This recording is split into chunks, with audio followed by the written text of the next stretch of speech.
It's the Kyle Hyman Show on Redeemer Radio. This is Kyle Hyman. I'm excited to be talking about this novel that I have sitting in front of me, which is probably the most unexpected novel that we've gotten from a Catholic publisher. It's called A Bloody Habit, and on the back it talks about a real 19th-century Gothic vampire story, rich and colorful, wonderfully full of foreboding. So excited to be talking with the author, Eleanor Nicholson. Thanks for being here, Eleanor. Thank you so much for having me, Kyle. So this book I'm so curious about it, but how long have you been writing fiction? On and off since I was a teenager. So this particular novel, I have several children. It took me about 7 years to finish. Where did the idea come from? A number of things. My background is English literature. I was a Catholic homeschooler, then went to college, but was very preoccupied with it. And I read Dracula as a teenager and was sort of obsessed about it. I've worked a lot on Dracula. I edited the Ignatius critical edition of Dracula. I've taught classes on Dracula. But about 8 years ago, I shrugged and said to a friend, the thing is, if you really wanted to have someone who was good at killing vampires, you would need someone who deals with the supernatural on an everyday basis, like a Dominican friar. They confect the Eucharist every day. They're not going to be threatened by a vampire, right? But then about 8 years ago, I was on retreat, and a Dominican friend, I was staying with some Dominican nuns, friar came. He and I were chatting at dinner, and he said, while you're on retreat, take a nap. So I obediently took a nap, had a nightmare, woke up, and wrote the first chapter of my book, which is partly dedicated to him. But it seemed to bring all the themes together in a really exciting, fun, and hopefully meaningful way, but also big emphasis on the fun part. Can you give us a little summary of the plot without giving too much away? Absolutely. So my protagonist is not a man of faith. He's a very straightforward, turn-of-the-century, progressive Englishman. He's a lawyer, very matter-of-fact, sort of English everyman.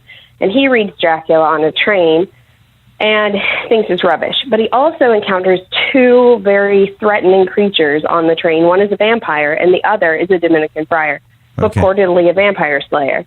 And he can't figure out what he's more afraid of, that he's losing his mind by seeing vampires, or that they're really real and he has to take the Dominicans seriously.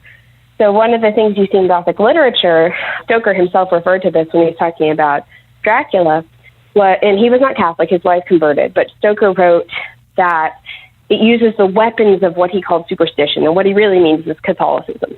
You need the weapons, you need the Catholic aesthetic if you're trying to convey the supernatural. So for my protagonist, he's trying to deal with this bloody outrages all across London that it's touching him personally on so many levels, but he's grappling with it, and he doesn't even have the tools because he doesn't believe that these vampires exist. And he certainly doesn't believe that the Dominicans can be taken seriously. So how does he negotiate this when actually I think it'd be easier for John Kemp, that's my protagonist, just to say he's lost his mind, because that's scientifically verifiable, that's fine, I've lost my mind. It'd be easier than saying, okay, there really are vampires, and we have to fight them. Yeah. So you mentioned having studied this a lot beforehand. Did you have to do research while writing as well to get some of the details? I had to an extent, but since I've spent a lot of time in the period, I had all the resources to hand, or many of them to hand, so it was some of it was refresher, but a lot of the information came from years of just acquaintance with Victorian novels, Victorian themes.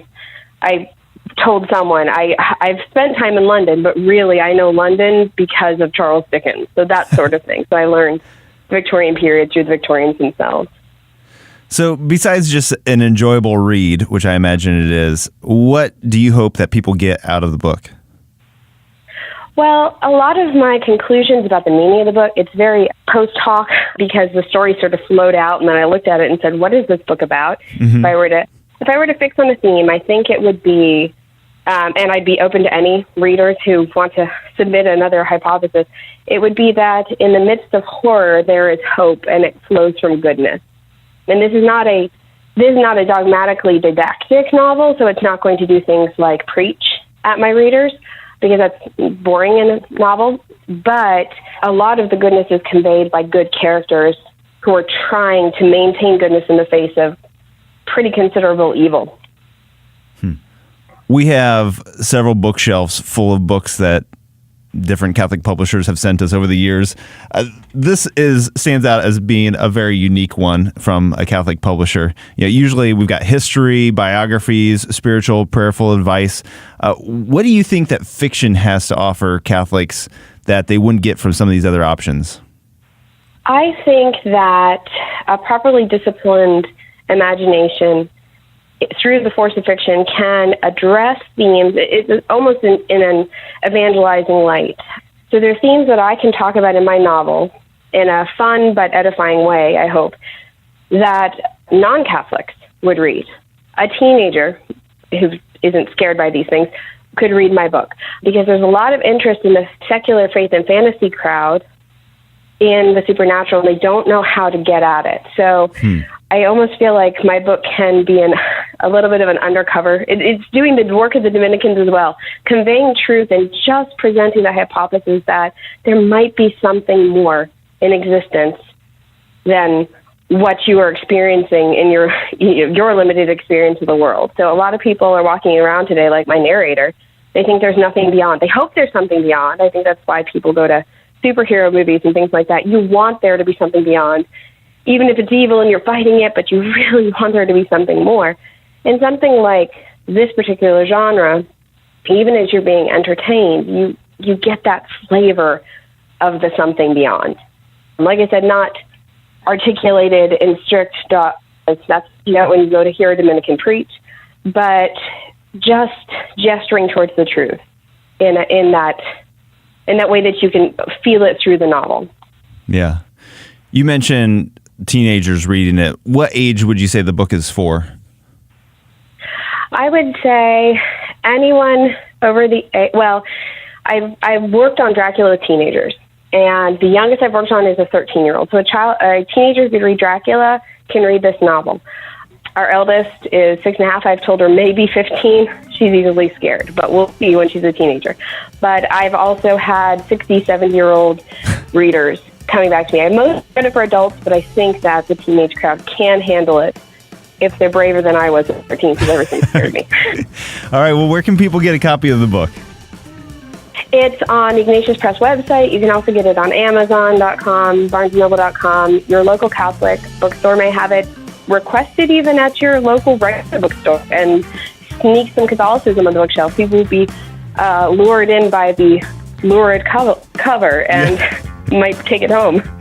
All right. Again, it's called A Bloody Habit. It's a novel by Eleanor Nicholson. Thank you, Eleanor, for joining us today and sharing this with us. Appreciate it. Thank you so much. God bless. Have a good day.